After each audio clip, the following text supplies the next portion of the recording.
سرخ موتی سمندر کی پرسکون لہروں پر مور کی شکل کا خوبصورت بادبانی جہاز بہتا چلا جا رہا تھا۔ یہ ملک نگارستان کے شہزادے فریدو کا جہاز تھا۔ شہزادہ چاندنی راتوں میں اکثر سمندر کی سیر کے لیے نکلتا تھا۔ اس وقت بھی وہ جہاز کے عرصے پر بیٹھا سمندر کا نظارہ کر رہا تھا۔ بحری جہاز اس وقت ایک جزیرے کے قریب سے گزر رہا تھا کہ اچانک شہزادے کو ایک عجیب شے نظر آئی۔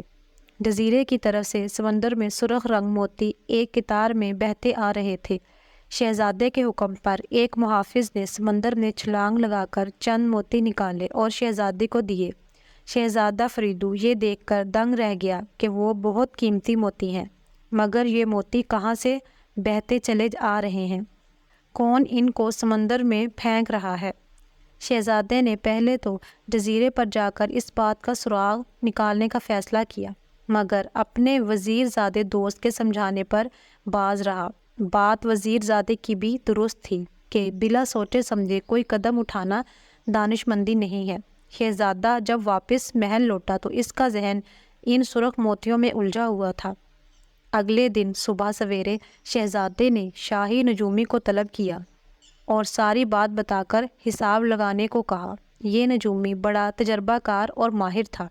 اس نے حساب لگا کر بتایا، شہزادہ حضور، غیب کا علم تو خدا ہی جانتا ہے۔ میں نے اپنے ناقص علم سے جو حساب لگایا ہے اس کے مطابق وہ سرخ موتی نہیں بلکہ ان بے گناہوں کا خون ہے جنہیں اس جزیرے پر قابض جادوگر نے قید کر رکھا ہے۔ وہ جادو بنانے کے لیے ایسے انسانوں کا خون سمندر میں بہاتا ہے اور جوں ہی قطروں کی شکل میں یہ خون سمندر میں گرتا ہے، ہر قطرہ موتی بن جاتا ہے۔ شہزادہ یہ سن کر جوش سے کھڑا ہو گیا اور بولا، وہ بدبخت جادوگر بے گناہ انسانوں پر ظلم کرتا ہے، اسے اس کی سزا ضرور ملنی چاہیے۔ شاہی نجومی نے کہا، شہزادہ حضور، جان کی امان پاؤں تو کچھ عرض کروں؟ ہاں بولو، تم کیا کہنا چاہتے ہو؟ حضور، وہ بڑا ظالم جادوگر ہے۔ نجومی نے کہا، اس کا نام بدی کا جادوگر ہے۔ اس سے مقابلے کا خیال دل سے نکال دیجیے، کیونکہ اس جادوگر کی طرف سے جو انسان بھی دیکھ لے وہ فوراً اندھا ہو جاتا ہے۔ نہیں نجومی، ہر ظالم کا انجام عبرتناک موت ہے۔ شہزادے نے ٹہلتے ہوئے کہا، تم حساب لگا کر یہ بتاؤ کہ اس جادوگر کی موت کس طرح ممکن ہے؟ نجومی نے پھر حساب لگایا اور بولا، شہزادہ حضور، شہر کے سب سے بڑے قبرستان میں ایک جن رہتا ہے۔ وہ چاندنی رات میں اپنے ٹھکانے سے نکل کر قبرستان میں ٹہلتا ہے۔ وہ جن اندھا ہے اور اس کے قبضے میں وہ طلسمی اینک ہے جسے لگانے والا جادوگر کو دیکھ کر اندھا نہیں ہوتا، لیکن وہ جن انسانوں کا سخت دشمن ہے، اسی لیے وہ قبرستان میں رہتا ہے۔ شہزادے نے نجومی کو چلے جانے کا حکم دیا اور سوچ میں پڑ گیا کہ کس طرح اس جن سے طلسمی اینک حاصل کی جائے۔ آخر اس نے خدا کے بھروسے پر بڑے قبرستان میں جانے کا فیصلہ کر لیا کہ جو خدا کو منظور ہوگا وہ ہو کر رہے گا۔ ادھر بادشاہ اور ملکہ کو جب شہزادے کے اس ارادے کی خبر ملی وہ گھبرا گئے۔ فریدو ان کا اکلوتا بیٹا تھا اور وہ جس مشن پر جا رہا تھا وہ موت کا مشن تھا۔ بادشاہ نے شہزادے کو روکنے کی کوشش کی اور کہا، بیٹا، میں آج ہی اعلان کرائے دیتا ہوں کہ کوئی جہاز اس جزیرے کے نزدیک سے نہ گزرے تاکہ بدی کے جادوگر کا کوئی انسان شکار نہ بنے۔ شہزادے نے کہا، حضور، بدی کا مقابلہ کرنے کی بجائے اس سے منہ پھیر لینے سے بدی ختم تو نہیں ہو جاتی بلکہ بڑھتی چلی جاتی ہے۔ بادشاہ غصے سے بولا، تم گستاخ ہو، بتاؤ آخر تمہیں اس جادوگر کو ختم کر کے کیا ملے گا؟ اپنے ارادے سے باز آ جاؤ، خواہ مخواہ کیوں اپنی جان کے دشمن بن رہے ہو؟ شہزادے نے یہ سنا تو کہنے لگا، ابا جان، انسان اس لیے باقی مخلوق سے بدتر ہے کیونکہ وہ اپنا فائدہ سوچے بغیر نیکی کرتا ہے۔ ملکہ جو چپ چاپ یہ گفتگو سن رہی تھی کہنے لگی، بادشاہ سلامت، مظلوموں کی مدد کا تو ہمارے دین میں حکم دیا گیا ہے۔ اللہ تعالیٰ اس انسان سے خوش ہوتے ہیں جو دوسروں کی بھلائی کے لیے کام کرتا ہے، اور اگر وہ بھلائی کے اس کام میں مر جائے تو شہادت کے بلند رتبے پر فائز ہو جاتا ہے، اور شہید کبھی نہیں مرتا اور زندہ رہتا ہے، اس کا نام ہمیشہ زندہ رہتا ہے۔ بادشاہ کو بھی اب اپنی غلطی کا احساس ہو گیا تھا، اس نے شہزادے کو جانے کی اجازت دے دی۔ شہزادہ شام کے وقت گھوڑے پر سوار ہو کر بڑے قبرستان کی طرف چل دیا۔ اس نے ایک پیالہ اور چھڑی ساتھ لے لی تھی۔ شہزادہ جس وقت قبرستان پہنچا، رات کی تاریک چادر نے ہر شے کو اپنی آغوش میں چھپا لیا تھا۔ چاند کی زرد روشنی اس تاریکی سے جنگ لڑنے میں مصروف تھی۔ قبرستان کا ماحول بڑا ہیبت ناک تھا۔ زرد چاندنی میں دور تک پھیلی ہوئی قبریں بڑی پراسرار لگ رہی تھیں، اور ان قبروں کے ارد گرد اگے ٹیڑھے میڑھے درخت دیکھ کر یوں لگتا تھا گویا مردے قبروں سے نکل کھڑے ہوئے ہیں۔ کبھی کبھی الو کی ہو اس بھیانک ماحول کو اور بھی خوفناک بنا دیتی تھی۔ شہزادے نے اپنا گھوڑا قبرستان کے باہر ہی چھوڑ دیا، اور اس وقت وہ قبروں کے درمیان گھومتا پھر رہا تھا۔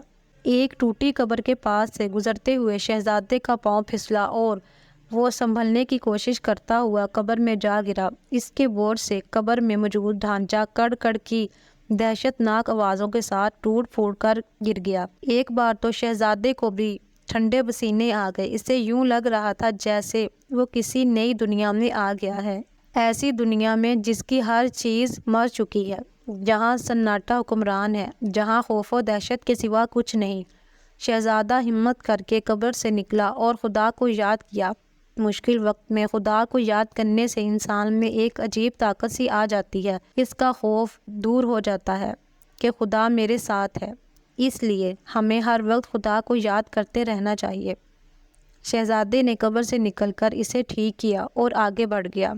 اسی وقت قبرستان کے وسط سے ایک پراسرار آواز بلند ہوئی۔ یہ خون جما دینے والی آواز تھی، قبرستان کے جن کی تھی۔ وہ قبرستان میں گھومنے کے لیے اپنے ٹھکانے سے نکل آیا تھا۔ شہزادے نے دیکھا کہ جن کا قد درختوں سے بھی اونچا ہے۔ یہ جن اندھا تھا، مگر قبرستان میں بڑے آرام سے گھوم رہا تھا، جیسے اسے سب نظر آ رہا ہو۔ جس کی وجہ یہ تھی کہ وہ قبرستان میں گھومنے کا عادی تھا۔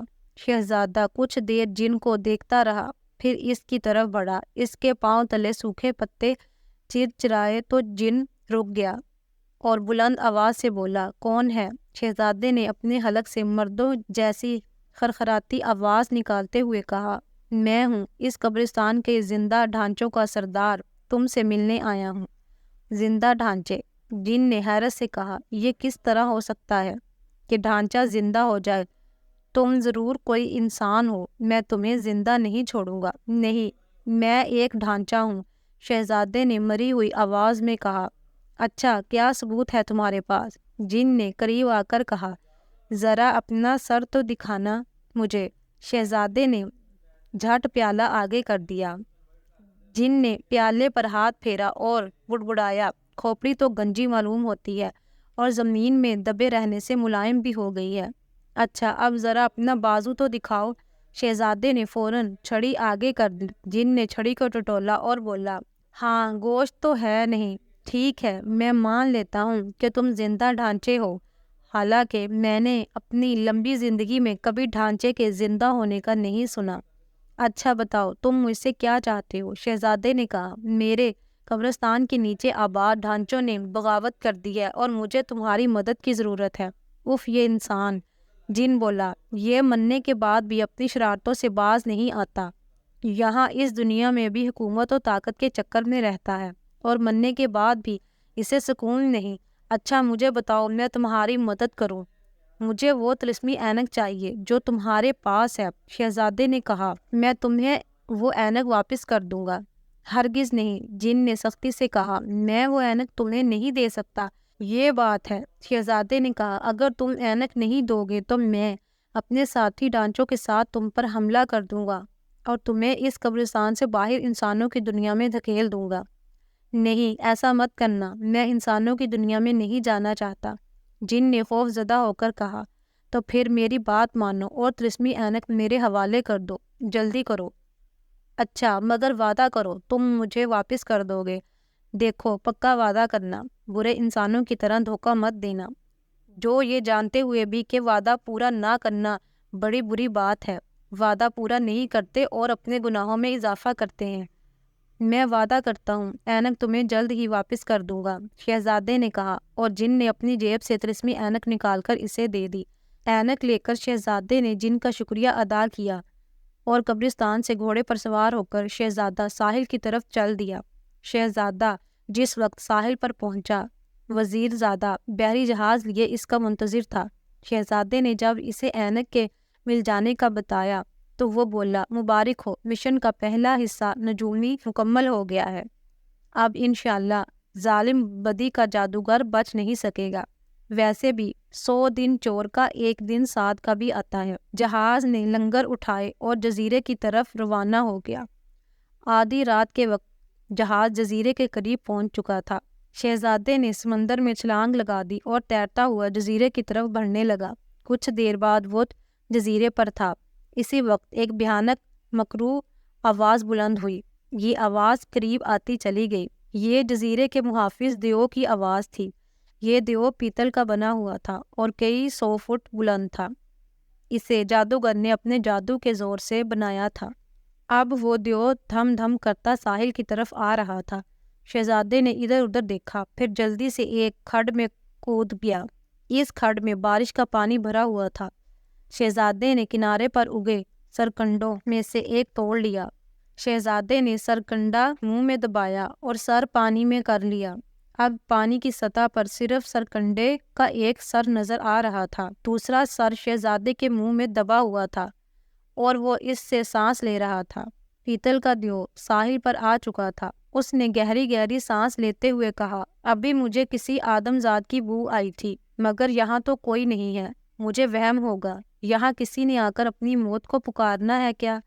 دیو واپس چلا گیا تو شہزادہ کھڈ سے نکلا۔ اس نے سمندر کی طرف دیکھا۔ جہاز واپس چلا جا چکا تھا۔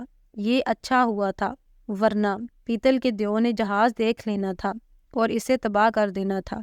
شہزادہ فریدو اللہ کا نام لے کر آگے بڑھنے لگا۔ کچھ دور جا کر اسے ایک درخت کی شاخوں سے کئی انسانوں کے کٹے ہوئے جسم لٹکے دکھائی دیے، جن سے خون ٹپک ٹپک کر دریا میں گر رہا تھا اور خون کے یہ قطرے پانی میں گرتے ہی موتی بن جاتے تھے۔ وہ کچھ اور آگے بڑھا اور انڈے کی شکل میں ایک عمارت نظر آئی۔ اس عمارت کے باہر مختلف جانوروں اور انسانوں کی کھالیں لٹک رہی تھیں۔ یہی بدی کا جادوگر کا ٹھکانہ تھا۔ شہزادے نے تلوار نکال لی اور اینک نکال کر اس نے اپنی آنکھوں پر چڑھائی تھی۔ جادوگر اس وقت اپنے کمرے میں لیٹا بڑے مزے سے سو رہا تھا۔ شہزادے نے جادوگر کو دیکھ لیا تھا۔ وہ تلوار سونپ کر کمرے میں داخل ہوا، لیکن خبیث جادوگر جاگ اٹھا تھا۔ اس نے جب شہزادے کو دیکھا تو حیران رہ گیا، مگر پھر سنبھل کر بولا، او آدم زاد، تیری یہ مجال مجھے ہلاک کرنا چاہتا ہے، میں تجھے ابھی بھسم کیے دیتا ہوں۔ شہزادے نے تلوار ہلاتے ہوئے کہا، ابھی پتہ چل جاتا ہے کہ کون کسے ختم کرتا ہے۔ جادوگر نے مینڈک کی طرح اچھل کر چھت کو ہاتھ لگایا، پھر زمین پر کلا بازی کھا کر کھڑا ہوا اور گرجا، اب تو میرے ہاتھوں سے نہیں بچ سکتا۔ شہزادے نے کوئی جواب نہیں دیا۔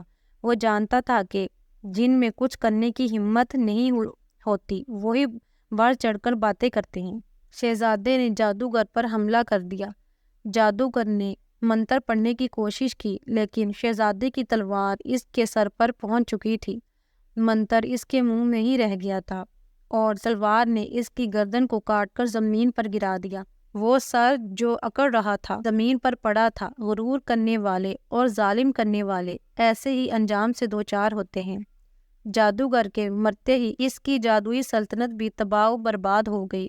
پیتل دیو بھی ختم ہو گیا۔ شہزادہ اپنے نیک مشن میں کامیاب ہو گیا تھا۔ واپس آ کر شہزادہ سب سے پہلے قبرستان گیا اور اندھے جن کی اینک اسے واپس کر دی، کیونکہ مسلمان ہر حال میں اپنا وعدہ پورا کرتا ہے۔